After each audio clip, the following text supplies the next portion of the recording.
All right, welcome Tap Fam. We are so excited. I'm with my good buddy Tim today, and we're gonna talk about a transformational testimony.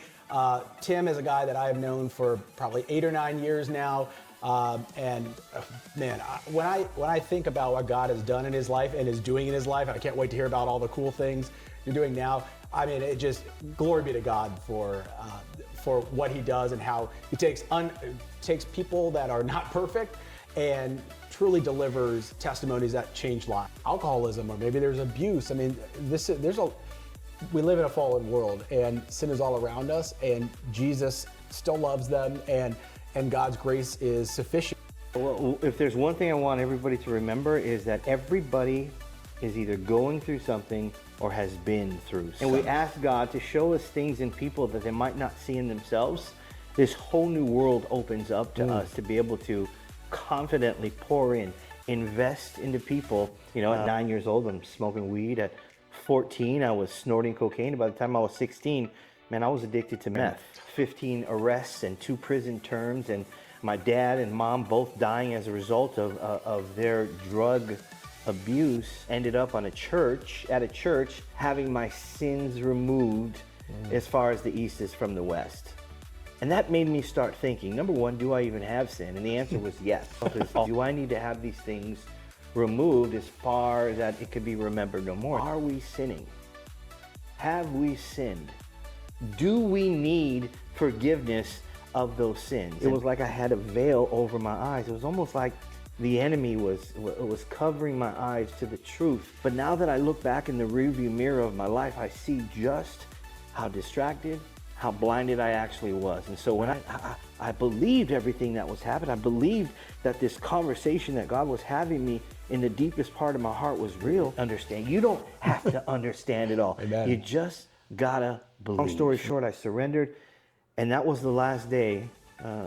After that day, I never used drugs again, and it doesn't mean I was changed like that. I was still a hot mess, and to be honest, sometimes I still might be. But aren't we all? For anybody watching this, like how good God is.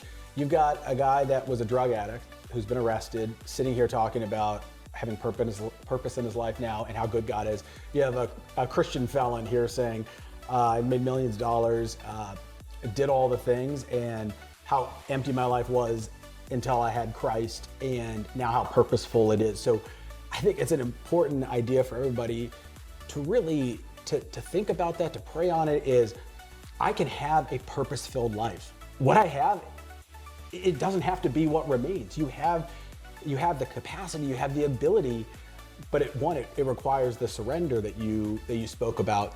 But it leads me into the tough question is, you dealt with two parents that were drug addicts, death in your life. How did you get to the point of believing that God was still good when you were surrounded by so much evil? What did you say to that? And this is going to sound so Christian cliche, but his mercies are new every morning. Let me explain something.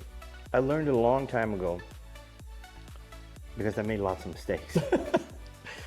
I like being in a room with you because it's very rare that I may be in a room with somebody that's sinned more than I have. We haven't counted them, but it's possible with Tim. Otherwise, it's always me that's winning that one, and it's not a game I want to win. So, man, I appreciate you for one more reason. Here's the good news. Every time we draw in a breath, we have another opportunity to make it right with God and give him praise. Amen. We're still breathing.